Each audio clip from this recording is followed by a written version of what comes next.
له هغه وخته چې اسلامي امارت واک ته رسېدلی ډېری هیوادونو خپلې مرستې بندې او یا هم کمې کړي دي.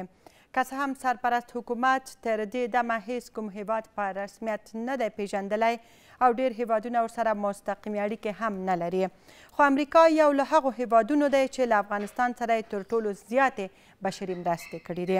د افغانستان د بیا رغونې لپاره د امریکا ځانګړې پلټونکې ادارې یا سیګار تازه ویلي چې امریکا یوازې تیرې شاوخوا 20 میاشتو کې له افغانستان سره د 2.11 میلیارده ډالرو مرسته کړې.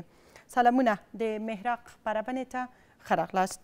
په دې خپرونه کې له افغانستان سره د سیګار مرستې او د هغه تاثیر د هیواد پر اقتصادي وضعیت باندې ارزوو. د نړیوالو اړیکو کارپو ښاغلی ډاکټر زلمی افغانیار پوپل او د اقتصادي چارو شنونکی ښاغلی ډاکټر صاحب بصیر رنجبر د سکایپ پر کرښه زما د ننني بحث میلمانه دي. خپلو دواړو قدرمنو میلمنو ته ستړي مه شئ، وایم بحث ته په خیر راغلی. ډاکټر صاحب که ستاسو اجازه یې زه به بحث له ډاکټر صاحب سره بصیر رنجبر سره را پیل کردم. دکتر صاحب خیلی خوش آمدین به بحث. ممنون از اینکه دعوت ما را پذیرفتین. در عقب کمک های امریکا چی اهداف نهفته بوده میتونه؟ به نام خداوند مهربان با تقدیم احترام به شما و جناب افغانیار صاحب و به همه بینندگان محترم تلویزیون شما. علیکم سلام. یک سوال شما بسیار خوب بود که اما دلایل کمک های امریکا چی است و در عقب از چی نهفته است. هیچ کشور بدون از اینکه یک هدفی داشته باشه، یک مرام مبتنی بر منافع خودش داشته باشه و کشور دیگه کمک نمیکنه. افغانستان هم از او مستثنا نیست. از اینکه گفته میشه واقعیت هم هست که امریکا باید بسیار مسئولیت بزرگ در برابر افغانستان احساس بکنه، به خاطر که اینمی وضع موجود بحرانی افغانستان، این وضع خراب اقتصادی و اجتماعی مردم ما تا حد بیشتر، تا حد زیاد محصول 20 سال اشغال کشور توسط امریکاست. این میلیارد دلار هم آوردن طوری مصرف کردن که مردم ما گشنه است، در بدن است، بیکار است و هیچ منبع درست اقتصادی برای رفاه خود ندارد. این یک طرف میبینیم و یکی امریکا چی میخواهد؟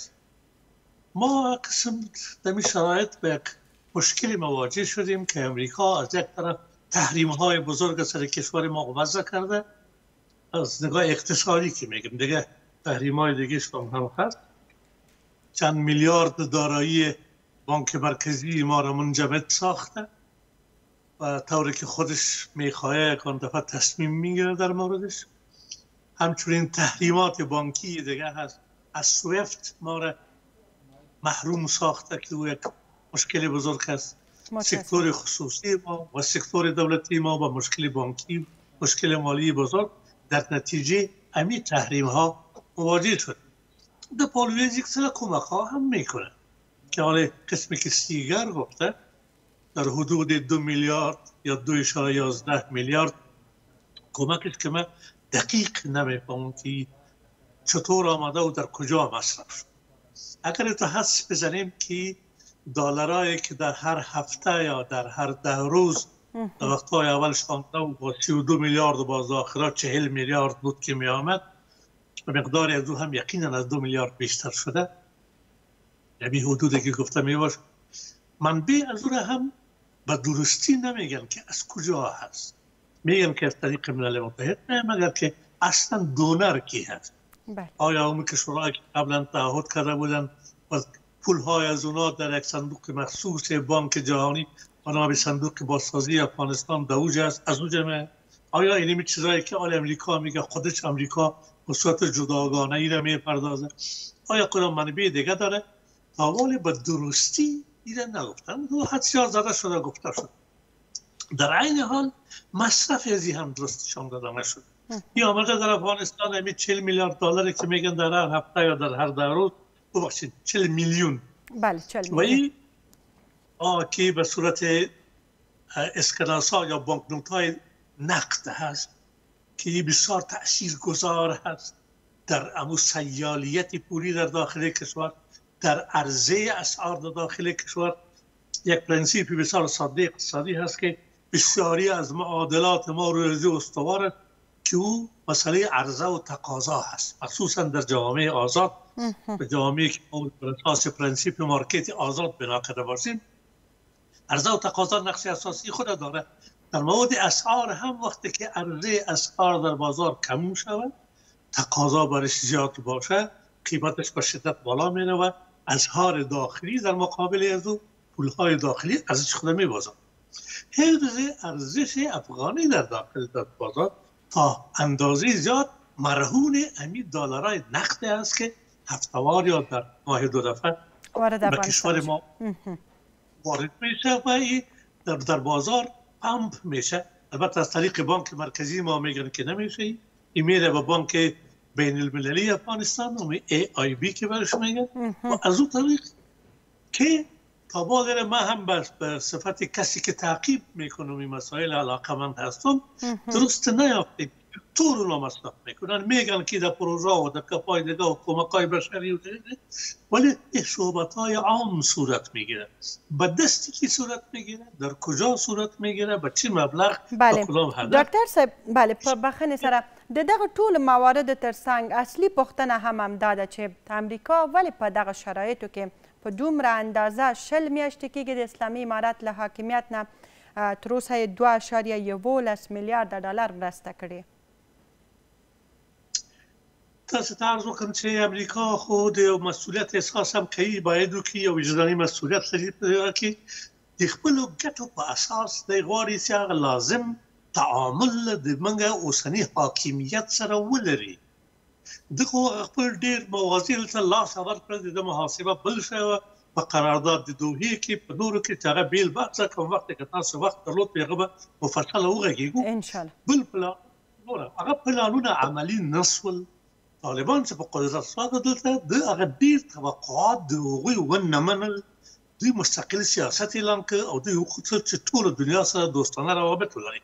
خلاصه دا چې هغه پلانونه چې امریکا غوښتل چې د اوکراین له خوا بېل او د افغانستان له خوا بېل او نورو خوا بېل فشارونه پر روسیې او خپل نورو مخالفینو وارد کړي، هغه د افغانستان په مورد کې عملي نه شول. په هغه نسبت دی غواړي څه رقم خپل ځان ته یو رابطه دلته وساتي، یو ځای د پښې وساتي چې دې ځای کاملا دی ونه شړل شي یا قطع رابطه نه شي. په دې منطقه کې د ډېر منافع لري. د دې لپاره چې له یو خوا موږ په مملکت کې ډېرې ښې شتمنۍ لرو چې دوی ورته ضرورت لري، د بلې خوا د موږ داسې یو موقعیت ده چې د ده د ډېرو لویو حریفانو په څنګ کې پراته یاست، د روسیې، د چین، د هند یا د نورو چې هغه ټول آینده زبرځواکونه دي او د امریکا لوی حریفان دي چې همدا اوس هم امریکا یې مخکې اچولی ده او قدم په قدم د ده مواضع ته اشغالوي. افغانستان دته اهمیت لري. افغانستان باید په یو تعامل کې ځان سره وساتي. هغه تحریمات یې وضع کړي دي، مګر دغه کومکونه هم کوي چې موږ ته وښیي چې که دغه کومکونه زه درباندې قطع کړم د تا اقتصاد کېدای شي چې بحران ته لاړ شي، پیسې د خپل ارزښت. ډاکټر صاحب رنجبر، مننه. بیرته تاسو ته راګرځم. افغانیار صاحب، تاسو هم ستړي مه شئ، بس ته په خیر راغلی. همدا پوښتنه له تاسو نه هم راخلم، خو سیاسي اړخ له تاسو سره ارزوم. ولې امریکا په داسې حال کې چې اسلامي امارت په رسمیت هم نه دی پیژندلی، په تېرو 20 میاشتو کې د 2.11 میلیارد دلار په اندازه یې مرسته کړې؟ بسم الله الرحمن الرحیم. عرض حرمت خدمت شما، خدمت مهمان در بسرم دکتر صاحب رنجبر.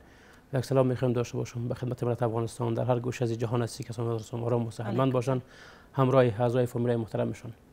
تواضع‌های دشمن مکر صیادی بود بدل که خم رفتن صیاد بهر قتل مرغان است.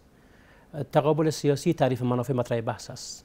اگر امریکایی ها در افغانستان آمدند 20 سال حضور مستقیم داشتند، قبل از او هم در افغانستان در موضوعات سیاسی شیوه حضور داشتند از طریق کشورهای همسایه افغانستان و هدف اصلی ایجایی است که تضعیف کشورهای فرامنطقوی و کسایی که با او در تضاد استخباراتی هستند.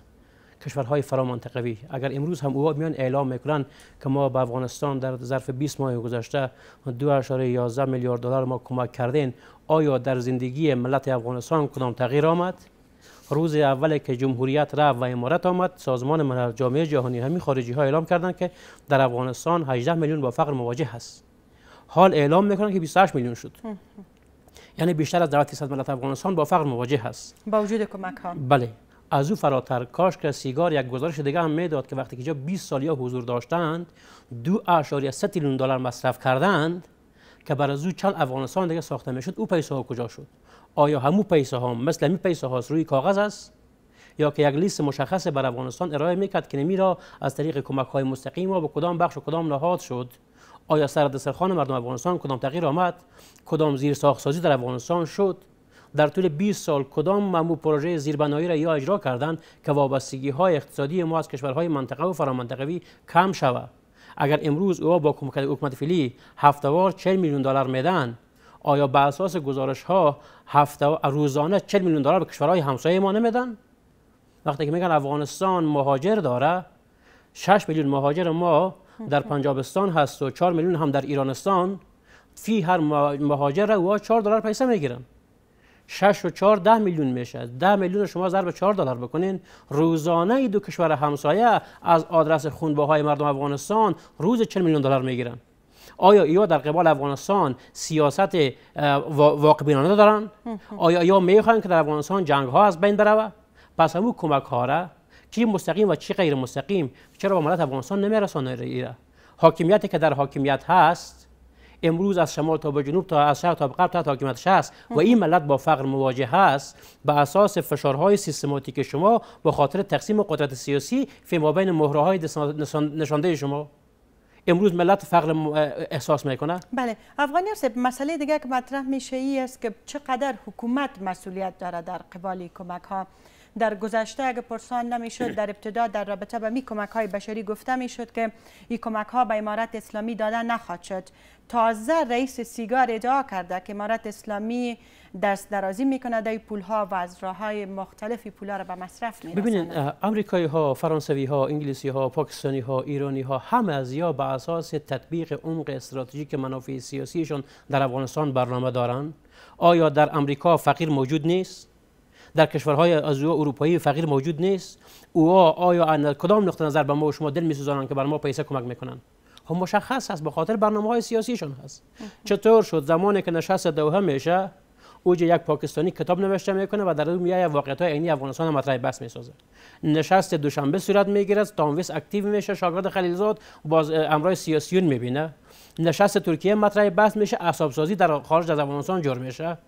امروز که باز میگن که نشست دیگه پیرامون افغانستان است، بعد دسترازی ها در این موضوعات پولی مطرح بحث است. اگر شما شفاف عمل میکنین و شفاف عمل میکردین، چرا در طول 20 سال شفاف عمل نکردین؟ و چرا قبل از این موضوعاتی که پیرامون افغانستان تصمیم گیری های فرامنطقوی مطرح بحث میشد شما چرا پیام نداشتین؟ سیگار کجا بود؟ اشرف غنی از ارگ برآمد گفتن که چند صد میلیون دلار رو بین بکس‌ها که همراه خود برده بود.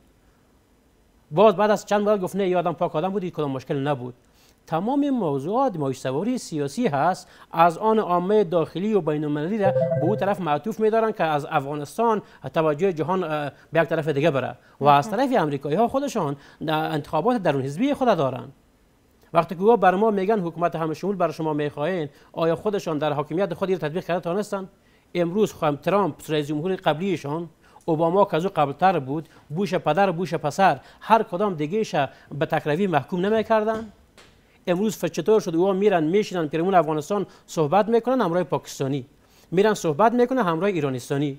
اوها بر ما میگه شما بر خود حکومت همه شمول بسازین، با وصف از که اگر ما برگردیم 43 سال میشه از خمینی تا به خامنه‌ای میگه مرگ به امریکا، شیطان بزرگ امریکا. میگه حکومت همه شمول. آیا 26 میلیون سنی که در ایران زندگی میکنه با اساس حکومت همه شمول یک وزیر در کابینه‌شان داره؟ اگر داره از این طریق پیام مرا شاگردای ایرانی ها بوا برسانن بر ما اعلام میکنه کی هست. افغانی صاحب مسئله میست که میگه خیلی ساده تر و سهل تر میشه برف بام خود روی بام دیگرا پرچیم. مسئولیتی که به امارت برمیگرده، ادعایی که از طرف رئیس سیگار شده، پول هایی که دست درازی میشه و به مصرف میرسه، اگر واقعا به می اندازه پول وارد افغانستان شده، در کدام راه ها در شرایط فعلی این مکلفیت حاکمیت از جواب بده. وقتی که حاکمیت بگه بر مبنای تطبیق شریعت اسلامی ما حکومت میکنین، انتو الامانات را قرآن براتون میگه شما مکلف هستین عمل بکنین. وقتی که میگه حکومت داری امانت هست، امانت از ملت افغانستان هست. از اسلام قلعه و ترخم، از واخان بدخشان تا به امروز، هر غریب و هر مسکین و هر پدر و مادر معلول افغان که گشنه شو سر خود میمانه، او را باید حاکمیت جوابگویش باشه. اگر در این دنیا جوابگو نباشه، به اساس اصل دینی به او دنیا جوابگو هست. باید بر ملت افغانستان وضاحت بدن. امیدوار هستیم وزارت خارجه افغانستان، ارگ افغانستان پیرامون این ادعای زیا یک بیانیه اعلام بکنن که بله این واقعیت داره. اگر واقعیت داره به کدام اصول هست؟ اگر یا پیسه ها رو آمدن بردن به پاکستان، اوجا بر ما برنج خریدن، اوجا بر ما گندم خریدن، او با گندم ها را داخل بوجه های 10 کیلویی کردن، به کابل آمد و به ولایت به هر فامیل 5 کیلو لوبیا و نخود دادن، 2 کیلو نمک دادن. اگر هموها شده 2.11 میلیارد دلار، خب ملت افغانستان خب میفهمه گپ به کجا هست. تمام این ارقام روی ورق هست و هدفشون هم تا جایی که مشخص است دامن زدن به موضوعات سیاسی داخلی افغانستان به اساس تفرقه بیانداز حکومت بکن هست، ایجاد فاصله ها فی بین ملت و حاکمیت هست و از طرفی بازخواه مهره های سیاسی افغانستان که در بیرون است اکتیو بسازه که بله ما بکس های دلار ما هست، اگر شما همراه ما همکاری بکنین باز ما میتونیم که شما را همراه خود جذب بکنین. اینجا فشارهای محتمل شده بارش را تحملش ملت افغانستان متحمل است. در گذشته هم ارگ آرام آرامی بود، حالا هم ارگ آرام آرامی هست. کسایی که در اریکه قدرت بودن خوب معاش میگرفتن، خوب مترا داشتن، حالا هم خوب معاش میگیرن، خوب مترا دارن. یک معلم در جمهوریت هم 7000 معاش میگرفت، حالا هم 7000 معاش میگرفت. کمتر هم میگیره به خاطر که کسایی که در خانه هستن ماش کمتر پرداخت میشه. طبعا کرایه راه و یک سلسله موارد ندارن. اینجا مکلفیت حاکمیت هست. ما همیشه شعار می بوده و هست آبادی وطن تعهد و تخصص میطلبد. تعهد بدون تخصص و تخصص بدون تعهد ویرانی وطن هست. اگر در جمهوریت تعهد مطرح بحث نبود، تخصص بود، نتیجهش مشخص شد. اگر در امارات تعهد مطرح بحث است، متخصصین جایگاهشون باید مشخص شود. اگر ما در بانک مرکزی، اگر ما در وزارت مالیه، اگر ما در این نهادهای مددرسان افراد چیزفهم و افرادی را که مسلکی مسلک هستن اینجا داشته باشین، ارقامی که میآید خرج و دخل ما مشخص باشه، خب برشان همین لحظه هم ما میتونیم گزارش بدیم. سلامت. دوباره برتون برمیگردم. ممنونتان. دکتر صاحب رنجبر، از لحاظ اقتصادی چقدر کمک های بشری بیشتر مردم نیازمند ساخته میتونه؟ آنچه را که دکتر صاحب افغانیار اشاره داشتند در اوایل حکومت امارت اسلامی ارقام نیازمندان 18 میلیون بود، فعلا از طرف نهادهای بین المللی به 28 میلیون رسیده. تاثیر کمک های بشری چقدر مثبت بوده در این 20 ماه در زمان حاکمیت امارت اسلامی؟ این که دو موضوع رو ما شما جدا بکنیم. یکی موضوع احصایه هایی که داده میشه که چقدر نفر در افغانستان محتاج کمک هستند، نیازمند هستند، و یکی پول هایی که به افغانستان به نام کمک بشری می طرز مصرف از اینا در کجا مصرف میشه.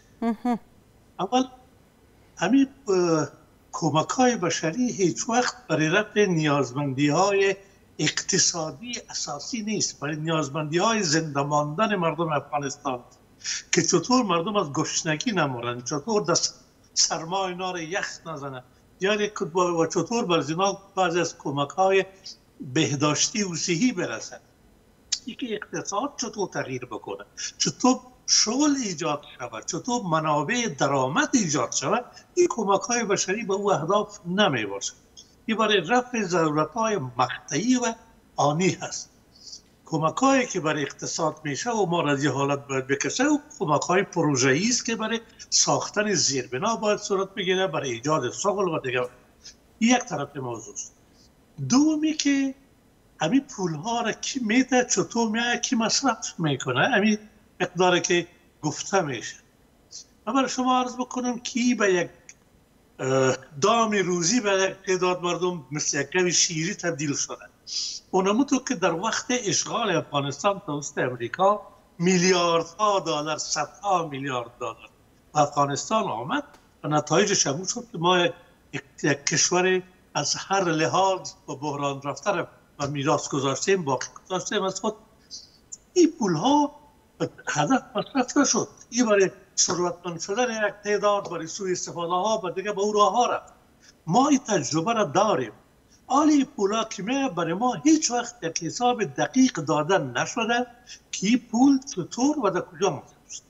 از طریق دولت مصرف نمی کنن، میگن سر از اینا اعتبار نیست، اینا میشه که برای در راه تروریستی یا در راه سوء استفاده های خود مصرف کنن، اینا را نمیدن. سازمان های غیر دولتی، مؤسسات بین‌المللی، اونا امتحان خود دادن قبلا هم قسمت بزرگی از این صرف مسائل اداری و تشریفاتیشان میشه، یک بخش دیگه سوء استفاده میشه، در جیب ها میره. از گاه اگر غدوز ماند و معلوم نیست برای کی داده احصایه داده میشه دفتر بشه. یک روز اعلام میکنن که در افغانستان 6 میلیون نفر از گشنگی میمیره، یک دفعه میگن 20 میلیون نفر. عین مؤسسه مثلا سازمان ملل متحد اونی که بخش خوراکی سازمان ملل متحد احصایه میده یک چیز دیگه است. اونی که دفتر هماهنگ کننده کمک‌های بشری احصایه میده چیز دیگه است. در یک هفته پیشتر تقریبا یکیش 20 میلیون نفر گفتن گشنه است افغانستان، دیگهش گفت که 28.3 میلیون مردم در افغانستان برای زنده ماندن خود به کمک خارجی ضرورت. برای چیز که 25 میلیون نفر از کمک دست میمونن. و در بیانیه رسمی که رؤسای دولتشان یا سازمان کپای دیگه میشه در حدود 6 میلیون نفر گشنه یا قحطی زده در افغانستان اعلان میشه. معنای از این است که این احصایه ها دقیق نیست از یک طرف، از طرف دیگه برای جذب کمک ها هست، بلند نشان داده میشه، درست نیست، بنیاد واقعی نداره. و چونی که پول هایی که به این نام میآید 2 میلیارد و 3 میلیارد هر مقداری که هست، ولو 1 میلیون باشه هر چی باشه، مصرف از این شفافیت نداره، معلوم نیست چه قسط کجا مصرف شد. بله. فقط اعلان میکنه دکتر صاحب دقیق بله. دکتر صاحب که وضعیت همداسې اوسي، تاسو دغه بشري مرستې یا دا چې امریکا په ونۍ کې یا په هر 10 ورځو کې 40 میلیونه ډالر افغانستان ته لیږي، دا د هیواد په خیر دی؟ زه ما همیشه ویلي دي دا د افغانستان سره ډېر لوی کمک ده. دا چې د هر چا جب ته ځي هر ځای کې مصرفېږي دا نقد راځي افغانستان ته، او که دوی ډېر ځواني وکړي دا په ډالر په افغانیو بدل کړي، کله کله دوی باسي بازار ته، کله کله د بانک مرکزي له لارې یا دوه درې کاته ما اورېد چې دوی خپله په سرای د شازده کې عرضه کړي دي. نو که دغه ډالر په صورت دلته عرضه سي په بازار کې او پام شي زموږ په جریان د اقتصادي کې دا ډېر لوی چې تر اوسه پورې زه په دې عقیدې یم چې زموږ اسعار همدغه ارزش یې ورته ساتلی ده. مګر دا چې دلته بیا د نقد جبو ته لاړ شي او نقد ووځي او په اقتصاد کې هېڅ وارد نه شي، هغه بیا خپل تاثیر نه لري. مګر که هغه څوک سوء استفاده کوي پس له دې نه چې دا افغانۍ شوې، یعنې دا عرضه شوې بازار ته او هغه تقاضا او عرضه په معادله کې اشتراک وکړي چې موږ داسې نه ده چې هېڅ عرضه نه لرو، تقاضا ډېره لرو، هغه بیا د موږ د افغانیو ارزښت د دې په مقابل کې لاسه ورکول کېږي، ډېر سقوط کوي. دغه ډېر لوی کومک ده چې دغه جریان ته واردېږي، داسې وارد شو چې موږ هغه ارزښت ساتو. داسې بیا استفاده څوک ترې کوي، بیا چېرته د چا په ګټه مصرفېږي، هغه دویمه خبره ده چې زه به همیشه ویلي دي چې دا باید شفافیت ورکړل شي دې ته. په کومه پروژه کې چېرته څونه روپۍ د چا له لارې مصرف، چا سره کومک وشو، کوم ځای کې وشو، دې ته باید داسې یو دقیق میکانیزم تنظیم شي او هغه میکانیزم خپل شفافیت ولري چې یو ارګان په کې لاس ورنه لري. که یو ارګان یې توجیه کوي او بل ارګان د نظارت لپاره یې بس سازمانونه د ملل متحد دلته یا انجوګانې یا د خارجي نورې دوی توجیه کوي، دولت د موږ همدغه د طالبانو پر دته دوی باید کنټرول کړي، دوی باید نظارت پرې ولري. بله مننه. دوی لا څه نه ورکوي چې دوی په اعتبار نه لري، مګر دوی دې پرېږدي چې دوی روپۍ حساب کې چېرته لاړې سرچپه یې دوی پاڅه ډېر بېجایه مصرفونه د تصرفاتي او اداري او دا نور ونیسي، د همدغه دولت په واسطه د مصرف کړي چې هغوی مصرف یې ډېر ټیټ راځي د دې چې دا هغسې دوی دې کنټرول کړي، شدید دې کنټرول کړي چې دوی یو نظارت دې ولري. ډاکټر صاحب رنجبر کورم ودان ډېره زیاته مننه. وخت ډېر کم دی، وروستۍ پوښتنه به زه له افغانیار صاحب نه ولرم. افغانیار صاحب په داسې حال کې چې د رسمیت پېژندنې مسله هم لرو، تعامل هم له کوم هېواد سره نشته او ادعا هم داسې کېږي چې کسان مستقیما دا پیسې امارات ته نه ورکول کېږي، خو ویل کېږي چې د امارات لخوا مصرفېږي. حکومت باید په دغه شرایطو کې څه وکړي؟ څنګه کولی شي ولس ته قناعت ورکړي؟ اقتصادي بحران دی، خلک له لوږې سره مخامخ دي او له دې خوا بیا دا خبرې شته دي چې هر اونۍ دوی ته پیسې راځي. مکلفیت‌های حاکمیت در قبال بلد مشخص هست و زمانی که باز هم به تاکید میگم امارات اسلامی بر مبنای حکومتداری اسلامی تاکید میکنه، وقتی که ما مالیه جمع آوری میکنیم، وقتی که ما بیت المال داریم، این باید برگرده به مردمی که مستحق هستند. بگذارین جامعه جهانی همون شکلی که به تحریم های اقتصادی سیاسی خود محتمل ساخت، اما کمک های خودم قطع میکنه. آیا زندگی در افغانستان از بین میره؟ 40 سال قبل از اینکه پروژه های سیاسی استخباراتی به افغانستان تکمیل شود در این جغرافیا مردم زندگی نمیکردن؟ آیا او هم بر از خارج پیسه می آمد؟ شاهد بحث ما شما ملت افغانستان هست. وقتی ما به تریلیون ها دلار سرمایه دارین، وقتی که یک لوتیم افغانستان به مسابقه تل عربستان هست، امروز اوها زندگی راحت دارن، ما به کجا هستیم؟ اگر امریکایی ها شیطنت نمیکنن و راست میگن 2.11 میلیارد دلار که یا کمک کردن، شما بگیرین تقسیم به همین 30 میلیون جمعیت افغانستان بکنین، فی هر نفر چند هزار دلار میرسه؟ یک فامیل 10 نفره چقدر مصرفش همون خوراکش که نموره میشوه، میوهش که بگذارین. یا پروژه است. اگر امشب اعلام بکنن که در افغانستان امن و امان هست، سطح اقتصادی افغان ها با مساوی اروپا و امریکا هست، آیا امن و امان هست؟ ما بیرون میبراییم پدر افغان، مادر افغان، دختر افغان را در سرک گوشه نمیبینیم؟ ایجا هم حاکمیت مکلف هستن، هم سیاسیونی که با گرده های از ملت حاکمیت کردن و ملت فقر مواجه کردن. به همین منوال ادامه پیدا بکنه. شاید یک لیست دیگه اعلام بکنه، عطا و عبدالله و اشرف غنی و کرزی و یارم بگم یام شامل مستقل افغانستان. شما تداوم کمک ها را به خیر افغانستان میدانید؟ تداوم استخباراتی نباشه بله. اگر تداومشان هدف استخباراتی باشه و تطبیق پروژه های نیمه کاریشان در افغانستان باشه و ما هم باشیم ملت فقیر و گشنه و گدا و نامم ای باشه و موضوع به ما هیچ چیز نرسه، از این نباشه خوب هست. افغان ها با بازوی خود همت بکنن. همون شکلی قشتپه فعال شد وقتی که به صدها هزار جریب زمین کشت گندم میشه، ما یک سال آینده از وابستگی غلات ما خلاص میشین. بیای حکومت فعلی همت بکنه و مردم زمین توزیع بکنه، آبهای افغانستان مدیریت شود. چرا آبهای ما به پاکستان بره؟ چرا ما به ایران بره؟ چرا به ازبکستان بره؟ او برق تولید بکنه، برق سر موقت بکنه. ملت افغانستان ملت با شهامت هست، زمینه رو حکومت مساعد برشون بسازه. چرا ما سیستم دمپینگ اقتصادی سیاسی کشورها بالای ما همیشه اعمال شود؟ آیا افغان ها به او اندازه فقیر هستند، بدبخت هستند که امروز پاکستانی ها سر ما کشور خود ساختن، ایرانستانی ها سر ما کشور خود ساختن، میلیون ها دلار روزانه او از میگیرن، ما هم باز ما رو دو میزنن. ما نمیتونیم وطن خود بسازیم؟ اگر تا دیروز قلم بود تفنگ بود، امروز بیل کلنگ بگیریم وطن خود بسازیم. فرانسوی، انگلیسی، امریکایی، روسی، چینی بر ما وطن میسازه که بالا افغانستان گشنه است و مردمش با فقر مواجه است، ما ملت خود با فقر مواجه کنیم و از جا مالیه بگیریم بدن به یا بدین. آیا برنامه‌های کشورهای کفری مشخص نیست که چی هست؟ رسول الله که شروع کرد به تطبیق دین اسلام، آیا کفار یهود نصارا پلوش حساد بودن؟ وقتی حکومتداری بر مبنای تطبیق شریعت هست، انتوی الامانات مطرح بحث قرار بدین، سر ملت صدا بکنین و سر ملت اعتماد بکنین، بگذارین از بازویشان خود ملت خود بسازه. کشوری هست افغانستان، کشوری که مالداری خوب میشه، زراعتش بسیار خوب میشه، معادن ما دارین. از یک زغال سنگ ما پاکستانی میگه مثلا 2 میلیارد دلار ما منفعت کسب میکنم. امریکا با تمام امور پیسه ماشین چاپش بر ما 2.11 میلیارد دلار کمک کرده، بر ما منددار هست و سیگار گزارش میده. از یک زغال سنگ کشورهای همسایه چه فایده میکنن؟ دیگه منابع ما سر جایش باشه، او رو ما نمیتونیم داخل افغانستان مدیریت بکنیم. بسیار تشکر. ډیر زیات مننه زما له دواړو قدرمنو میلمنو چې په ننني بحث کې را سره برخه واخیسته. له تاسو نه مننه. د خپرونه همدومره وه. تر بیا تاسو ته ښه وخت. له لیدلو مو مننه.